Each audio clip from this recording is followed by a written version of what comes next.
Hello everyone, this is Dr. Jeetu Singh.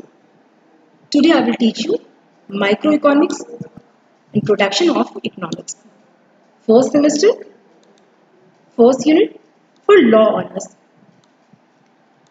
Students, हम first unit को discuss करने से पहले कुछ इंपॉर्टेंट क्वेश्चन डिस्कस कर लेते हैं। देखिए, ये पहला क्वेश्चन है नेचर एंड सिग्निफिकेंस का। Critically examine the views of Marshall and regarding the nature and scope of economics. ये देखिए 2015-16 में आया है, ये अदर पैटर्न से भी आया है।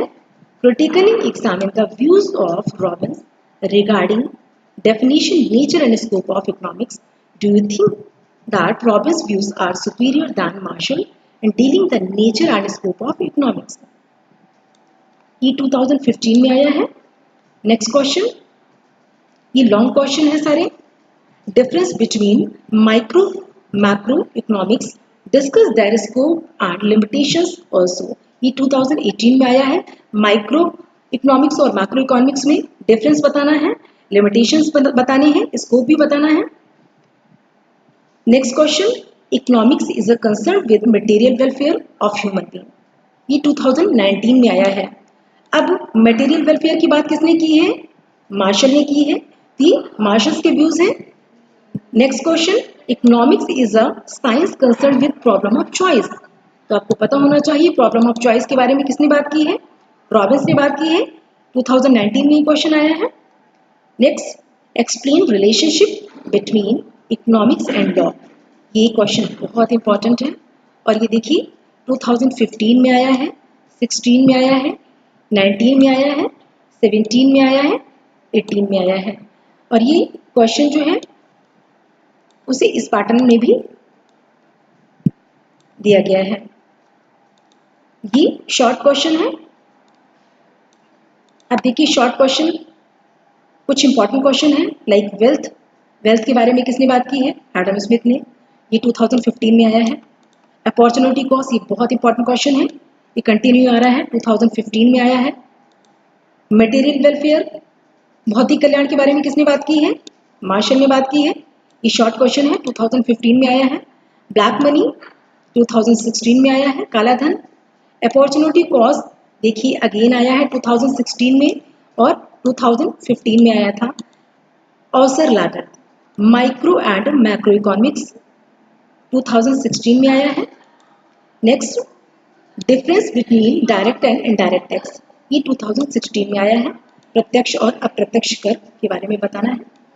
अपॉर्चुनिटी कॉस्ट, अवसर लागत देखिए फिर 15 में आया था, देन 16 में आया था, अब ये 17 में भी आया है। अवसर लागत ये बहुत इंपॉर्टेंट क्वेश्चन है।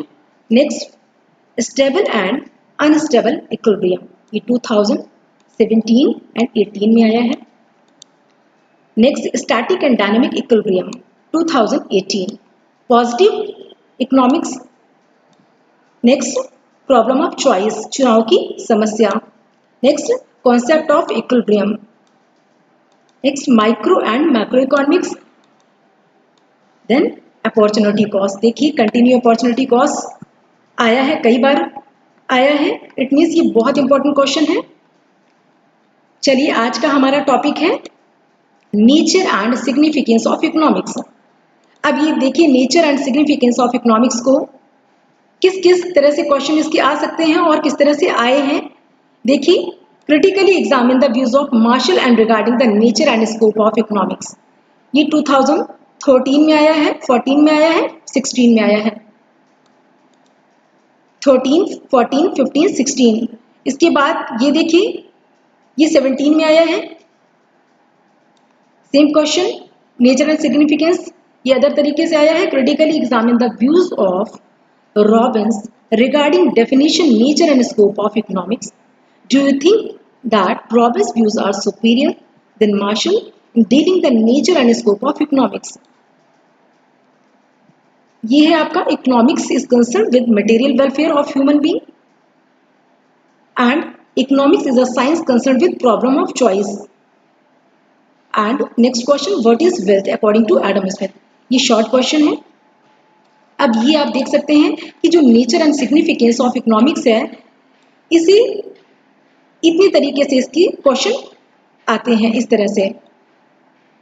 चलिए हम टॉपिक डिस्कस करते हैं। Nature and significance of economics. Economics का नेचर क्या है, उसकी इंपॉर्टेंस क्या है, क्यों हम इकोनॉमिक्स पढ़ते हैं। तो चलिए आपको बता दें इकोनॉमिक्स के बारे में फर्स्ट ऑफ ऑल किसने इंट्रोड्यूस किया था, किसे हम फादर ऑफ इकोनॉमिक्स कहते हैं। तो वैसे तो हम बात करेंगे इकोनॉमिक्स की, तो इकोनॉमिक्स बुक सबसे पहले पब्लिश की थी कौटिल्य ने, लेकिन इकोनॉमिक्स को उन्होंने पॉलिटी से रिलेट कर दिया था, दैट्स व्हाई पॉलिटी से रिलेट कर दिया था, दैट्स व्हाई हम उन्हें फादर ऑफ इकोनॉमिक्स कंसर्न नहीं करते हैं। 1776 में प्रोफेसर एडम स्मिथ ने इकोनॉमिक्स बुक पब्लिश की थी, उसे इन्होंने इकोनॉमिक्स से रिलेट किया था, दैट्स व्हाई हम एडम स्मिथ को फादर ऑफ इकोनॉमिक्स के नाम से जानते हैं।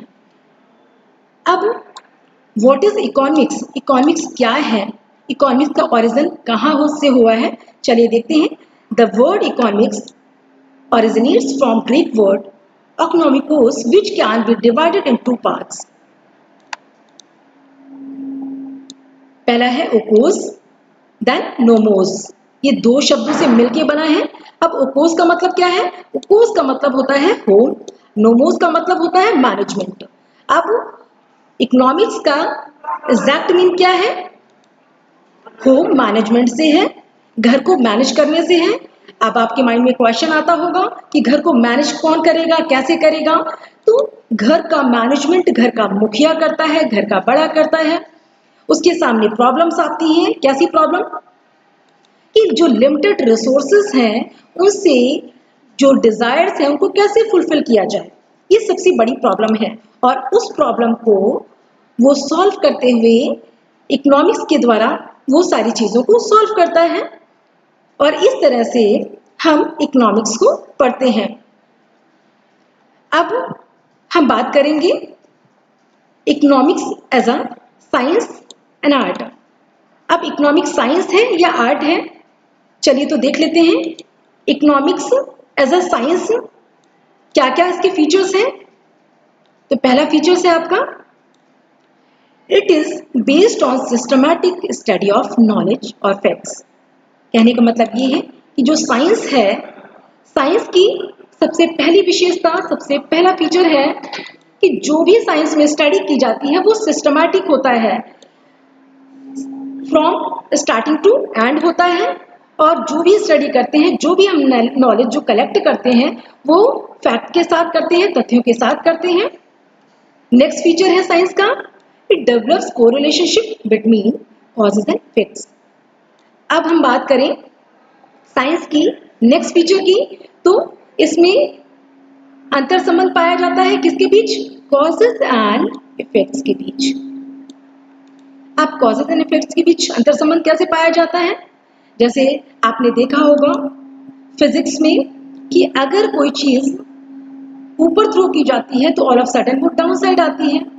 तो साइंस ये बताता है कि डाउन साइड आना ये कॉजेज क्या है, ग्रेविटेशन फोर्स, और डाउन साइड आना इफेक्ट्स।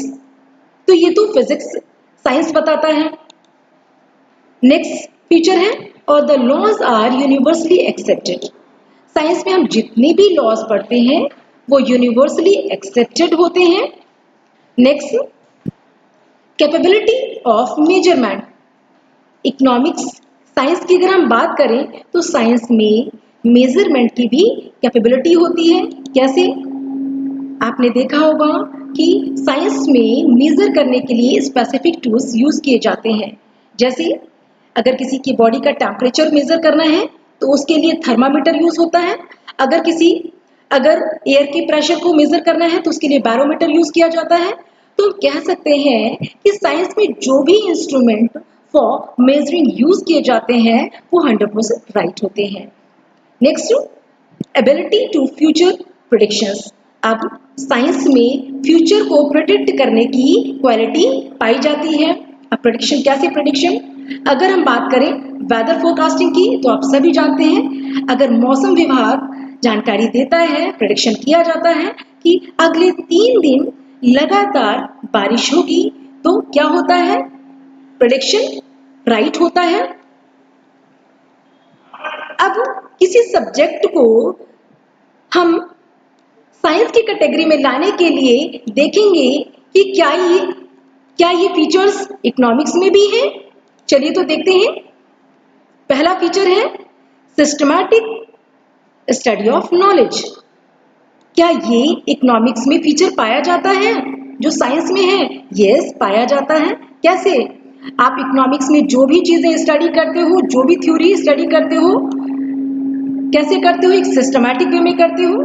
जैसे अगर हम बात करें माइक्रो इकोनॉमिक्स की, तो माइक्रो इकोनॉमिक्स में आप कोई भी बुक उठाकर देख लीजिए, इंडेक्स में आप देखेंगे सबसे पहले कंजम्पशन होगा, फिर प्रोडक्शन होगा, फिर एक्सचेंज होगा, देन डिस्ट्रीब्यूशन होगा, देन पब्लिक फाइनेंस होगा। और इस तरह से हम कह सकते हैं कि इकोनॉमिक्स में हम जो भी चीजें स्टडी करते हैं वो सारी की सारी एक सिस्टमैटिक वे में होती हैं। नेक्स्ट, को relationship between causes and effects. क्या इकोनॉमिक्स में ये फीचर पाया जाता है? क्या economics as a science consider किया जा सकता है? तो यस, किया जाता है, क्योंकि ये फीचर्स भी इकोनॉमिक्स में पाया जाता है। कैसे?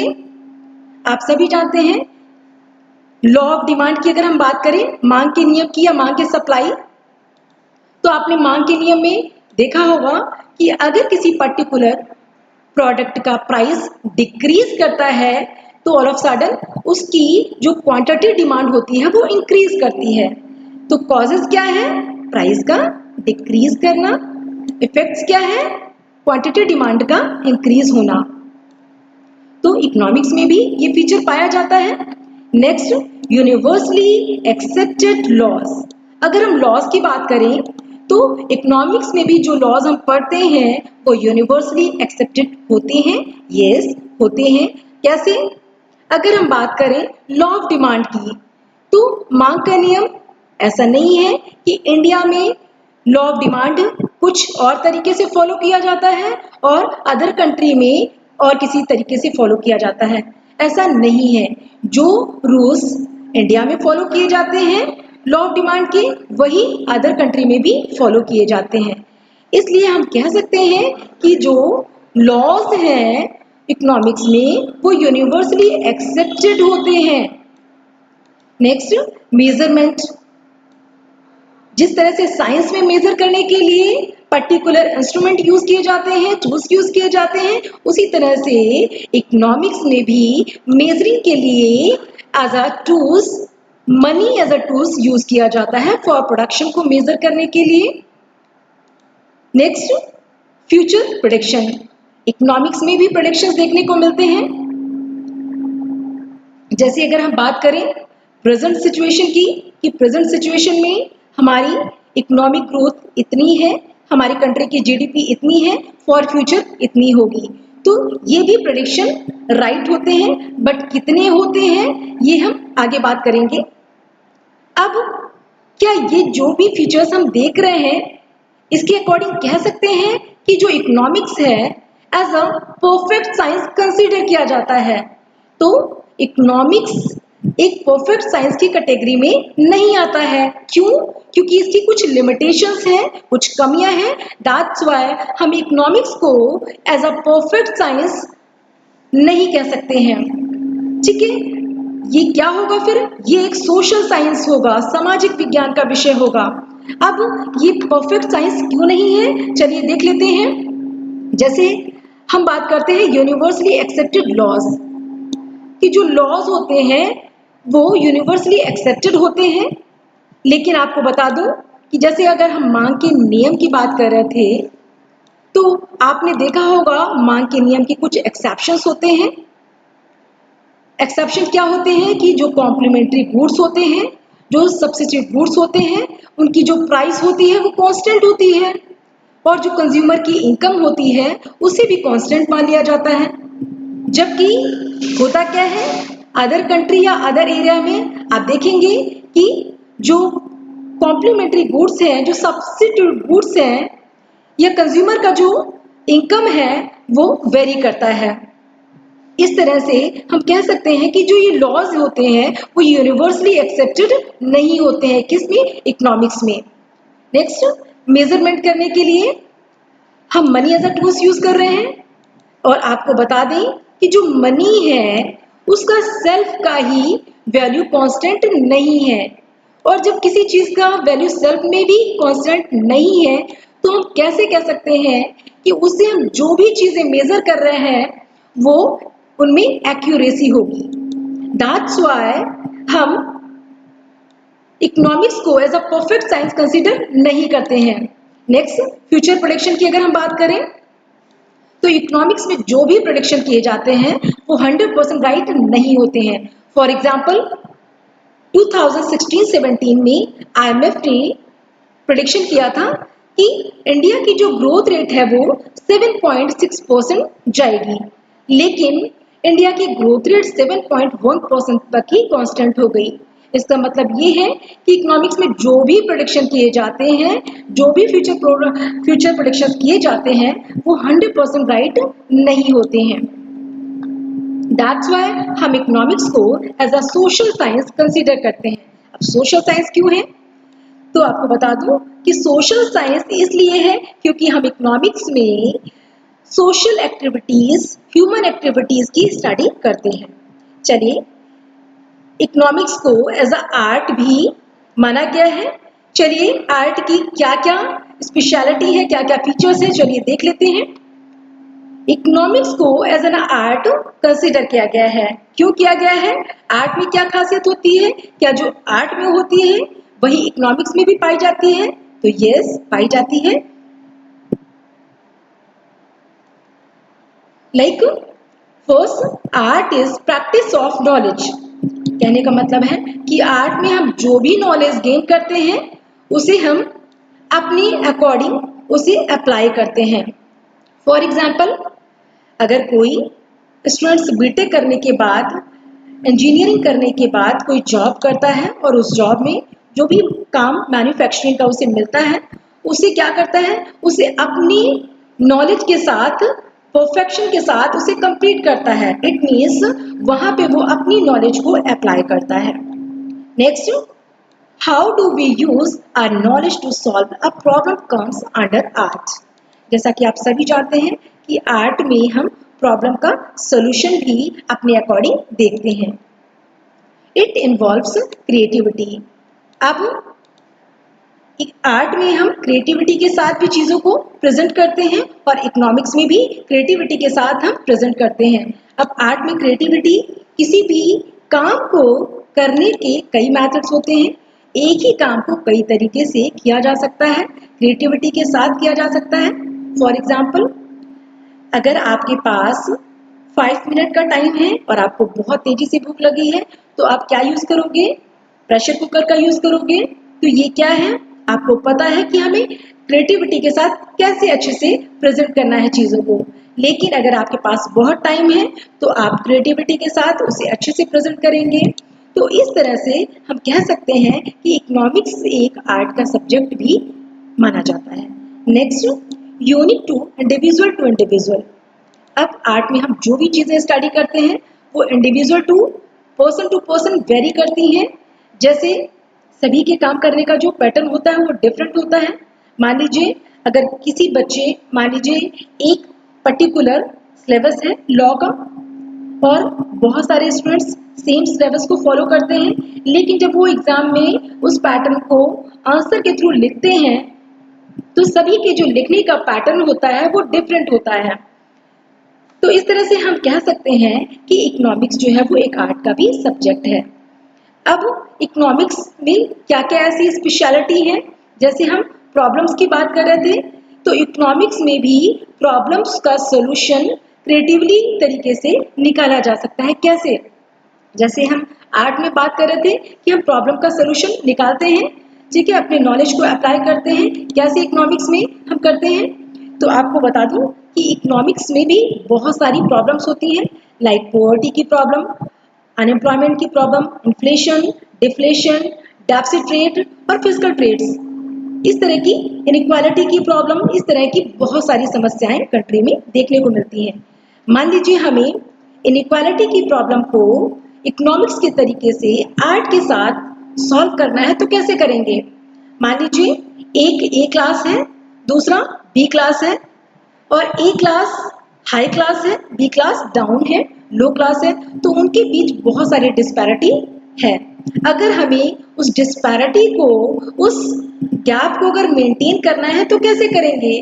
कैसे आर्ट का हम सहारा लेंगे? तो आपको बता दूं कि अगर आर्टिस्टिक वे में हमें करना है तो क्या किया जाएगा? किसी कंट्री की जो गवर्नमेंट है वो प्रोग्रेसिव रेट से जो भी एफ्लुएंट पीपल्स है या हाई क्लास है उस पर टैक्सेस प्रोग्रेसिव रेट से इम्पोज करें और उससे जो भी पैसा आए वो लोअर क्लास पे इन्वेस्ट करें। इससे क्या होगा? जो हाई क्लास है उसका वेलफेयर थोड़ा डाउन होगा और जो लोअर क्लास होगा उसका वेलफेयर थोड़ा सा अप होगा, और इस तरह से दोनों क्लास के बीच जो इनइक्वालिटी है, जो डिस्पैरिटी है, वो मेंटेन हो जाएगी। इस तरह से हम कह सकते हैं कि इकोनॉमिक्स एज एन आर्ट भी कंसीडर किया जाता है। चलिए, नेचर ऑफ इकोनॉमिक्स, अब हम बात करेंगे इकोनॉमिक्स का नेचर कैसा है। नेचर, प्रकृति कैसी है? साइंस की है या आर्ट की है? तो आपको बता दूं कि साइंस की है, बट कैसा साइंस है? सोशल साइंस है। और इकोनॉमिक्स को एज एन आर्ट भी कंसीडर किया जाता है। इस तरह से हम कह सकते हैं कि इकोनॉमिक्स साइंस और आर्ट दोनों है। अब हम स्कोप की बात करेंगे कि इकोनॉमिक्स का स्कोप क्या है। स्कोप मीन्स क्षेत्र। तो इकोनॉमिक्स के स्कोप को, क्षेत्र को 5 पार्ट में डिवाइड किया जाता है। अब वो 5 पार्ट क्या क्या है, चलिए हम बात करते हैं। First, consumption, next production, exchange, then distribution, then public finance. इस तरह से हम कह सकते हैं कि इकोनॉमिक्स जो है उसको 5 पार्ट में डिवाइड किया गया है। अब कंजम्पशन का रिलेशन किससे है? कंजम्पशन कौन करता है? कंज्यूमर करता है। इस तरह से हम कंज्यूमर के बारे में बात करेंगे कि कंज्यूमर का मेन मोटो क्या होता है। कंज्यूमर का मेन मोटो होता है मिनिमम पैसे से, कम पैसे से मैक्सिमम चीजों को परचेज करना और मैक्सिमम सेटिस्फैक्शन गेन करना। वहीं अगर हम प्रोड्यूसर की बात करें, प्रोडक्शन की बात करें, तो प्रोडक्शन कौन करता है? प्रोड्यूसर करता है। तो इस तरह से प्रोड्यूसर का जो मेन मोटो है वो क्या होगा? प्रोड्यूसर का मेन मोटो होगा मिनिमम कॉस्ट में मैक्सिमम प्रोडक्शन करना और मैक्सिमम सेटिस्फैक्शन गेन करना। वहीं पे अगर हम बात करें नेक्स्ट एक्सचेंज की, तो एक्सचेंज में हम क्या देखते हैं? एक्सचेंज का मतलब होता है विनिमय, लेन देन। आप सभी जानते हैं जैसा कि लेन देन, प्रेजेंट टाइम में हम लेन देन के लिए मनी यूज करते हैं, लेकिन वहीं अगर हम एंशिएंट टाइम की बात करें तो उस टाइम पे जब मनी जो है ऑरिजिनेट नहीं हुई थी, उस टाइम पे बार्टर सिस्टम ट्रेंड में था। बार्टर सिस्टम मीन्स वस्तु विनिमय प्रणाली। अब वस्तु विनिमय प्रणाली में हम क्या पढ़ते हैं? वस्तु विनिमय प्रणाली में हम जानते हैं कि जब मनी का प्रादुर्भाव नहीं हुआ था, ओरिजिन नहीं हुआ था, उस टाइम पे अगर आपको कोई जरूरत का सामान लेना होता है तो आपको अपनी जरूरत को सामान प्राप्त करने के लिए ही अदर वस्तु देना पड़ता था। वहां पे कोई मनी एज अ मीडियम नहीं चलता था। लेकिन प्रेजेंट टाइम की अगर हम बात करें तो मीडियम ऑफ एक्सचेंज हम मनी को यूज करते हैं और इस तरह से हम एक्सचेंज करते हैं, लेन देन का काम करते हैं। नेक्स्ट है डिस्ट्रीब्यूशन। हम डिस्ट्रीब्यूशन की अगर बात करें, डिस्ट्रीब्यूशन वितरण। अब यहाँ पे क्या वितरण करने की बात की जा रही है, किसे वितरण करने की बात की जा रही है? तो वितरण का, डिस्ट्रीब्यूशन का मतलब होता है नेशनल इनकम का डिस्ट्रीब्यूशन करना। किसे करना? फैक्टर ऑफ प्रोडक्शन को करना। कौन से फैक्टर ऑफ प्रोडक्शन को करना? इकोनॉमी में जो 4 फैक्टर ऑफ प्रोडक्शन पाए जाते हैं। अब कौन से 4 फैक्टर ऑफ प्रोडक्शन होते हैं? Like land, labour, capital, entrepreneur. तो आपको बता दूं कि लैंड को एज अ एंटरप्रेन्योर, लैंड को एज अ रिवार्ड क्या डिस्ट्रीब्यूट किया जाता है? तो लैंड को एज अ रिवॉर्ड दिया जाता है रेंट, लगान। वहीं पे अगर हम बात करें कैपिटल की, पूंजी की, तो कैपिटल को एज अ रिवॉर्ड क्या दिया जाता है? इंटरेस्ट दिया जाता है। और अगर हम बात करें लेबर की, तो लेबर को एज अ रिवॉर्ड क्या प्रोवाइड किया जाता है, क्या डिस्ट्रीब्यूट किया जाता है? तो लेबर को as a reward wages provide किए जाते हैं। वहीं पे अगर हम बात करें एंटरप्रेन्योर की, तो एंटरप्रेन्योर को एज अ रिवॉर्ड प्रॉफिट दिया जाता है। चलिए तो हम बात करते हैं नेक्स्ट, पब्लिक फाइनेंस, लोक वित्त। अब पब्लिक फाइनेंस, लोक वित्त कहाँ से गेन किया जाता है? तो आपको बता दूं, इसमें हम 3 चीजें पढ़ते हैं, आय व्यय ऋण, इनकम, एक्सपेंडिचर, डेट। तो आपको बता दूं कि गवर्नमेंट को इनकम कहाँ से गेन होती है? तो गवर्नमेंट को इनकम टैक्सेस से गेन होती है, और भी बहुत सारी चीजें हैं जहां से गेन होती है, लेकिन सबसे ज्यादा अमाउंट गवर्नमेंट को टैक्सेस से गेन होता है। अब जो टैक्सेस से गवर्नमेंट को पैसा गेन होता है, उससे वो कहाँ पे खर्च करती है, कैसे खर्च करती है? और अगर गवर्नमेंट का एक्सपेंडिचर ज्यादा है इनकम से, उस कंडीशन में उसे लोन का भी सहारा लेना पड़ता है, ऋण का भी सहारा लेना पड़ता है। ये सारी चीजें हम पब्लिक फाइनेंस में स्टडी करते हैं। Next, there are various definition economics can be classified as wealth oriented definition, धन संबंधी परिभाषा। Next, material welfare oriented definition, कल्याण संबंधी परिभाषा। स्कैर्सिटी ओरिएंटेड डेफिनेशन, दुर्लभता संबंधी परिभाषा। ग्रोथ ओरिएंटेड डेफिनेशन, विकास संबंधी परिभाषा। चलिए तो सबसे पहले हम बात करते हैं वेल्थ ओरिएंटेड डेफिनेशन की। वेल्थ ओरिएंटेड डेफिनेशन किसने दिया था? तो वेल्थ ओरिएंटेड डेफिनेशन, धन संबंधी परिभाषा, first of all professor Adam Smith ने दिया था। Wealth oriented definition was given by professor Adam Smith in his famous book An Inquiry into the Nature Causes of Wealth of Nation in 1776।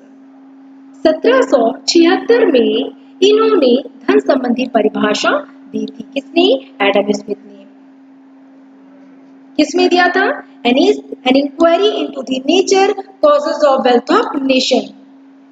Next, अब Adam Smith को हम किस किस नामों से जानते हैं? क्या थे Adam Smith? Adam Smith was Scottish philosopher, widely considered as the first modern economist and father of economics। हम एडम स्मिथ को फादर ऑफ इकोनॉमिक्स के नाम से भी जानते हैं। वो स्कॉटिश फिलोसोफर भी थे। Feature of Adam Smith definition, Adam Smith की डेफिनेशन के कुछ फीचर्स हैं, चलिए फोकस करते हैं। फर्स्ट फीचर है economics is the study of wealth only. कहने का मतलब ये है कि एडम स्मिथ ने अपनी डेफिनेशन में ओनली धन को ही प्रायोरिटी दी है, ह्यूमन बीइंग को किसी तरह की कोई प्रायोरिटी नहीं दी है। Next, it is only material goods tangible, it study only material goods tangible. कहने का मतलब ये है कि एडम स्मिथ ने अपने डेफिनेशन में only material good, tangible goods के बारे में बताया है। टैंजिबल गुड्स क्या होते हैं? जिन्हें हम टच कर सकते हैं, that would be tangible goods. इन्होंने कंजम्पशन, डिस्ट्रीब्यूशन को इंक्लूड किया है। Next, intangible goods like air, sunshine, services, etc. does not create wealth। अब इनका मतलब होता है कि इंटेंजिबल गुड्स जो होते हैं उससे जो वेल्थ होती है वो क्रिएट नहीं होती है। अब इंटेंजिबल गुड्स कौन कौन से होते हैं? इंटेंजिबल गुड्स वो होते हैं जिन्हें हम टच नहीं कर सकते हैं, like air, sunshine, services. Next, it studies change in wealth means economics development. अब एडम स्मिथ का मानना है कि अगर वेल्थ में चेंज करना है तो वो कैसे किया जा सकता है? इकोनॉमिक वेल्थ में चेंजेस करके इकोनॉमी का डेवलपमेंट किया जा सकता है, ये एडम स्मिथ का मानना था। वही हम बात करेंगे एडम स्मिथ की क्रिटिसिज्म की बात करेंगे। एडम स्मिथ की डेफिनेशन की कुछ आलोचनाएं हैं, ये गिवन है। पहली आलोचना है too much importance is given to wealth. Adam Smith ने अपनी डेफिनेशन में वेल्थ को जरूरत से ज्यादा ही एम्फेसाइज किया है। Only tangible goods या only tangible material goods have been taken into consideration। अब इनकी डेफिनेशन में टैंजिबल गुड्स को ही इंपॉर्टेंस दी गई है, इंटैंजिबल गुड्स को इंपॉर्टेंस नहीं दी गई है। जबकि आप सभी जानते हैं कि अगर हम इंटैंजिबल गुड्स लाइक सर्विसेज की बात करें, लाइक डॉक्टर की सर्विस या टीचर की सर्विस या इंजीनियर की सर्विस, तो इकोनॉमिक डेवलपमेंट में इनका भी कंट्रीब्यूशन बराबर है। और इस तरह से हम इसे इंटैंजिबल गुड्स को इग्नोर नहीं कर सकते हैं। Next, no mention of men's welfare. इन्होंने अपनी डेफिनेशन में मेंस वेलफेयर की बात नहीं की है, ओनली वेल्थ की बात की है। दैट्स व्हाई इनकी डेफिनेशन का जो सब्जेक्ट मैटर है वो बहुत नैरो कंसिडर किया गया है। Next, no focus on national problem. आप सभी जानते हैं कि किसी भी कंट्री की अगर हम बात करें तो प्रॉब्लम्स भी होती हैं वहां पे। जैसे बात करें हम प्रॉब्लम्स की, पॉवर्टी की प्रॉब्लम होती है, अनएम्प्लॉयमेंट की प्रॉब्लम होती है, इनइक्वालिटी की प्रॉब्लम होती है, इनइक्वालिटी की प्रॉब्लम, बहुत सारी प्रॉब्लम होती है। तो एडम स्मिथ ने अपनी डेफिनेशन में किसी प्रकार की कोई प्रॉब्लम नहीं बताई है और नेशन की प्रॉब्लम को पूरी तरह से अपनी डेफिनेशन में इग्नोर किया है। नेक्स्ट, वेलफेयर ओरिएंटेड डेफिनेशन, ये किसने दी थी? कल्याण संबंधी परिभाषा। आपको बता दूं कि कल्याण संबंधी definition first of all J Bentham ने उपयोगितावाद नाम से दिया था। किसने दिया था? जे बेंथम ने। लेकिन इसे डेवलप किसने किया था? मार्शल ने। तो हम वेलफेयर ओरिएंटेड डेफिनेशन में मार्शल के व्यूज स्टडी करेंगे। चलिए तो बात करते हैं। Welfare oriented definition was given by professor Marshall in his famous book principles of economics in 1890। अब प्रोफेसर मार्शल ने अर्थशास्त्र के सिद्धांत नामक पुस्तक में वेलफेयर ओरिएंटेड डेफिनेशन दी है। कब दी है? 1890 में दी है। अब मार्शल के डेफिनेशन के कुछ फीचर्स हैं, चलिए देख लेते हैं। पहला फीचर्स क्या है? Economics is the study of social man. इन्होंने अपनी डेफिनेशन में सिर्फ सोशल मैन को फोकस किया है। वेल्थ के साथ ही साथ हम कहेंगे कि इन्होंने अपनी डेफिनेशन में सोशल मैन के बारे में भी बताया है। सोशल मैन क्या है? सोशल मैन से तात्पर्य है जो सोसाइटी में रहता हो, सोसाइटी के रूल्स रेगुलेशन को फॉलो करता हो। ऐसे मैन की study according to Marshall economics में की जाती है। नेक्स्ट फीचर है it explains ordinary business of life. इन्होंने अपनी डेफिनेशन में ऑर्डिनरी बिजनेस की बात की है। ऑर्डिनरी बिजनेस क्या है? इनका मानना है कि जो पर्सन है, जो मैन है, वो अर्निंग करते हैं और ओनली खर्च करते हैं। और इस तरह से नेक्स्ट फीचर है it tells about real man. Marshall ने अपने डेफिनेशन में रियल मैन के बारे में एक्सप्लेन किया है, काल्पनिक मनुष्य के बारे में कोई भी एक्सप्लेनेशन नहीं दिया है। Next, welfare definition deals with normative science and art.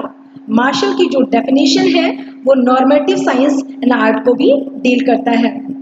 अब नॉर्मेटिव साइंस क्या था? क्या है? नॉर्मेटिव साइंस में हम व्हाट ऑट टू बी की स्टडी करते हैं, क्या होना चाहिए का अध्ययन करते हैं। आर्ट क्या है? आर्ट वो होता है जिसमें हम सिस्टमैटिक वे में, आर्टिस्टिक वे में, क्रिएटिव वे में चीजों की स्टडी करते हैं। नेक्स्ट फीचर है Marshall's definition is considered to be social welfare centred. अब इनकी जो डेफिनेशन है वो सोशल वेलफेयर के बारे में एक्सप्लेन करता है। अब सोशल वेलफेयर क्या है? जैसा कि ऑलरेडी मैंने बताया था कि सोशल वेलफेयर सामाजिक कल्याण कैसे बढ़ेगा? अगर किसी भी कंट्री में ए क्लास और हाई क्लास या लोअर क्लास है, तो अगर गवर्नमेंट को सोशल वेलफेयर बढ़ाना है तो वो कैसे बढ़ाएगा? टैक्स को इम्पोज करके बढ़ाएगा। कैसे? जो हाई क्लास फैमिली होती है, जो हाई क्लास होता है, उस पे प्रोग्रेसिव रेट से टैक्स इम्पोज किया जाए और इस तरह से जो टैक्स से पैसा ऑब्टेन किया जाता है, गेन किया जाता है, उस पैसे को लोअर क्लास पे खर्च किया जाए। इससे लोअर क्लास का जो वेलफेयर है वो इंक्रीज होगा और जो हाई क्लास है उनका वेलफेयर थोड़ा सा डिक्रीज होगा और इस तरह से सोशल वेलफेयर बढ़ जाएगा। Next, according to Marshall, wealth is for man, man और नॉट फॉर वेल्थ। मार्शल का मानना है कि जो धन है वो मनुष्य के लिए, वेल्थ जो है वो मनुष्य के लिए है। मनुष्य वेल्थ के लिए ही पैदा नहीं हुआ है, उसके और भी बहुत सारे काम हैं। नेक्स्ट, क्रिटिसिज्म की हम बात करेंगे। एडम मार्शल की डेफिनेशन की कुछ आलोचनाएं हैं, जैसा कि न्यू क्लासिकल इकोनॉमिक्स ने एक्सप्लेन किया है। पहली आलोचना है, new classical economics is sometimes criticized for having normative science। अब जो न्यू क्लासिकल इकोनॉमिक्स हैं, अर्थशास्त्री हैं, उनका मानना है कि इन्होंने अपनी साइंस में या अपनी इकोनॉमिक्स में ओनली अपनी डेफिनेशन में नॉर्मेटिव साइंस के बारे में ही बताया है, पॉजिटिव साइंस के बारे में कुछ भी नहीं बताया है, जो कि सही नहीं है according to new classical economics. Next आलोचना है, it does not focus on explain actual science. अब न्यू क्लासिकल का मानना है कि जो मार्शल है उन्होंने एक्चुअल साइंस के बारे में, वास्तविक विज्ञान के बारे में कोई चर्चा नहीं की है। Next, professor Marshall use highly mathematical model and unreal assumptions. अब न्यू क्लासिकल का मानना है कि जो मार्शल है उन्होंने कल्याण संबंधी परिभाषा में, वेलफेयर ओरिएंटेड डेफिनेशन में हाईली मैथमेटिकल मॉडल यूज किए हैं। अपनी थ्योरीज में, अपने सिद्धांतों में इन्होंने बहुत हाई क्लास की मॉडल यूज किए हैं। दैट्स व्हाई इनकी कुछ असम्पशन अनरियल है। नेक्स्ट है आपकी scarcity oriented definition, Lionel Robins definition, दुर्लभता संबंधी परिभाषा। अब दुर्लभता संबंधी परिभाषा क्या है, किसने दिया है और उसमें क्या क्या चीजें बताई गई हैं, चलिए तो आपको बता दूं। Scarcity oriented definition was given by professor Robbins in his famous book an essay on the nature and significance of economic science in 1932। 1932 में प्रोफेसर रॉबिन्स ने an essay on the nature and significance of economic science में scarcity oriented definition दी है। उसमें इन्होंने क्या क्या बताया है, चलिए तो देख लेते हैं। एडम स्मिथ की डेफिनेशन के कुछ इंपॉर्टेंट फीचर्स हैं। पहला फीचर है, ह्यूमन बॉन्ड्स आर अनलिमिटेड। जो ह्यूमन होता है, मानव होता है, उसकी इच्छाएं कैसी होती हैं, अनलिमिटेड होती हैं और मीन्स आर लिमिटेड। जो रिसोर्सेस होते हैं, जो मीडियम होता है वो लिमिटेड है, लाइक धन। And next, alternative uses of scarce resources. जो स्कैर्स रिसोर्सेस हैं, दुर्लभ साधन है, उनका अल्टरनेटिव यूज पॉसिबल है। कैसे? मान लीजिए धन है, धन में हम मनी लेते हैं, मनी से आप घर भी खरीद सकते हैं, स्टडी भी कर सकते हैं, खाना भी खरीद सकते हैं, कपड़े भी खरीद सकते हैं। धन एक है लेकिन उसके यूज कितने हैं, बहुत सारे हैं। तो इस तरह से जो स्कैर्स रिसोर्सेज हैं उनका अल्टरनेटिव यूज पॉसिबल है। नेक्स्ट हम बात करेंगे ग्रोथ ओरिएंटेड डेफिनेशन। अब ग्रोथ ओरिएंटेड डेफिनेशन किसने दिया है, कब दिया है, चलिए बात करते हैं। Growth oriented definition was given by professor Samuelson in his famous book the foundation of economics analysis in 1947। 1947 में प्रोफेसर सामुएल्सन ने ग्रोथ ओरिएंटेड डेफिनेशन दी। किसमें दिया? Foundation of economics analysis book में रिप्रेजेंट की। अब नेक्स्ट, ग्रोथ ओरिएंटेड डेफिनेशन के कुछ features हैं, चलिए देख लेते हैं। पहला फीचर है एलोकेशन ऑफ रिसोर्सेस। जो रिसोर्सेज हैं इकोनॉमी में उनका प्रॉपर आवंटन करना, एलोकेशन करना। और जब हम प्रॉपर एलोकेशन करेंगे किसके अकॉर्डिंग, सामुएलसन के अकॉर्डिंग, किसमें, ग्रोथ ओरिएंटेड डेफिनेशन में, तो क्या होगा, जो प्रॉब्लम चॉइस की जो प्रॉब्लम है, चुनाव की जो समस्या है वो सॉर्ट आउट हो जाएगी। कैसे, तो सामुएलसन का मानना है कि जो चुनाव की समस्या है, प्रॉब्लम ऑफ चॉइस है, उसे हम ट्रांसिटिविटी के माध्यम से सॉल्व कर सकते हैं। ट्रांसिटिविटी क्या है, सकर्मकता। सकर्मकता में क्या हम देखते हैं, like A greater than B, B greater than C या C ग्रेटर देन D है, तो इसका मतलब है कि A जो है वो B से बेस्ट है, B C से बेस्ट है, C D से बेस्ट है। इट मीन्स जो A है संभवतः वो इन C B D इन तीनों से ही A जो है वो इन तीनों से बेस्ट है।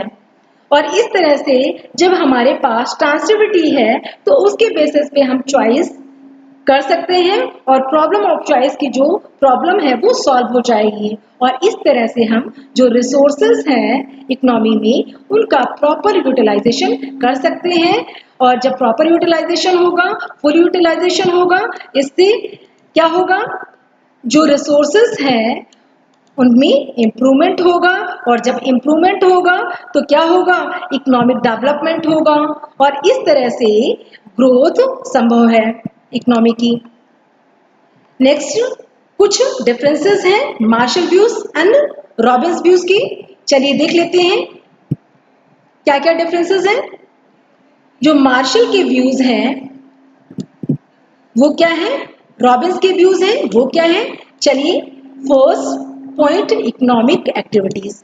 अब मार्शल व्यूज क्या कहता है, Marshall believes in only material activities which promote material welfare। Marshall के अकॉर्डिंग सिर्फ और सिर्फ भौतिक कल्याण की बात की गई है। किसमें, मार्शल ने अपनी डेफिनेशन में सिर्फ भौतिक कल्याण के बारे में एक्सप्लेन किया है। लेकिन वहीं अगर हम रॉबिन्स के व्यूज की बात करें तो रॉबिन्स ने अपनी डेफिनेशन में भौतिक और अभौतिक दोनों प्रकार की बारे में एक्सप्लेन किया है। लोगों के सुख दुख, हित अहित के बारे में भी एक्सप्लेन किया है। Next social science. अब मार्शल के अकॉर्डिंग क्या है, रॉबिन्स के अकॉर्डिंग क्या है, तो मार्शल ने इकोनॉमिक्स को as a social science consider किया है, जबकि रॉबिन्स ने as a neutral science consider किया है। तो चलिए बता दूं कि सोशल साइंस क्या है। सोशल साइंस में हम सोशल वेलफेयर की बात करते हैं, सोशल मैन की बात करते हैं। सोशल मैन का मतलब होता है जो सोसाइटी में रह रहा है और सोसाइटी के रूल्स रेगुलेशन को फॉलो कर रहा है। ऐसे मनुष्य का अध्ययन मार्शल के अकॉर्डिंग किया जाता है, किसमें, इकोनॉमिक्स में। वहीं अगर हम बात करें प्रोफेसर रॉबिन्स की, तो रॉबिन्स के अकॉर्डिंग जो इकोनॉमिक्स है वो एक न्यूट्रल साइंस है। और न्यूट्रल साइंस में हम क्या बात करेंगे, सोशल मनुष्य के बारे में भी बात करेंगे और सामाजिक मनुष्य के बारे में भी बात करेंगे और असामाजिक मनुष्य के भी बारे में बात करेंगे। असामाजिक क्या है, लाइक अगर समाज में कोई नहीं रह रहा है, पागल है, दिवालिया है, साधु है, सन्यासी है, उसकी भी हम स्टडी इकोनॉमिक्स में करेंगे। लेकिन मार्शल के अकॉर्डिंग ओनली सोशल मैन को इंक्लूड किया गया है। साधु, सेंट, सन्यासी या रॉबर जो होता है, जो रॉबरी करता है, या जो लाइक अगर हम बात करें जो मैड टाइप के पीपल्स होते हैं, पागल दिवालिया टाइप के पीपल्स होते हैं, उनको मार्शल ने अपनी डेफिनेशन में इंक्लूड नहीं किया है। Next point, normative science and positive science. Marshall के अकॉर्डिंग इकोनॉमिक्स क्या है, नॉर्मेटिव साइंस है, आदर्श विज्ञान है, जबकि प्रोफेसर रॉबिन्स के अकॉर्डिंग जो इकोनॉमिक्स है वो पॉजिटिव साइंस का विषय है। अब नॉर्मेटिव साइंस ऑलरेडी मैं डिस्कस कर चुकी हूँ इस पे कि नॉर्मेटिव साइंस वो साइंस होता है जिसमें हम क्या होना चाहिए के बारे में स्टडी करते हैं, व्हाट और टू बी की स्टडी करते हैं। वहीं अगर हम बात करें पॉजिटिव साइंस की, वास्तविक विज्ञान की, तो पॉजिटिव साइंस वो साइंस है जिसमें हम व्हाट इज दिस की स्टडी करते हैं, क्या है का अध्ययन करते हैं।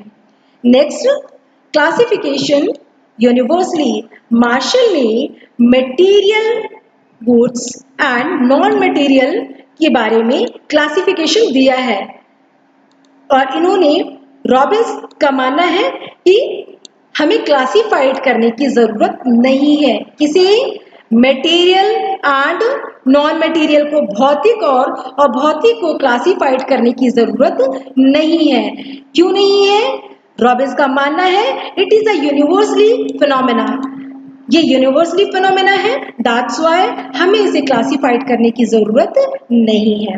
Next point, practical theoretical. Marshall के अकॉर्डिंग जो डेफिनेशन है मार्शल की वो प्रैक्टिकल भी है और इजी भी है। वहीं पे अगर हम रॉबिन्स की डेफिनेशन की बात करें तो रॉबिन्स की जो डेफिनेशन है वो थ्योरेटिकल है और कठिन भी है। इस तरह से हम कह सकते हैं कि जो मार्शल की जो डेफिनेशन है वो कैसी है? प्रैक्टिकल है, जबकि रॉबिन्स की डेफिनेशन थ्योरेटिकल है। और इस तरह से आपका जो पहला क्वेश्चन है वो कंप्लीट होता है। Thank you students.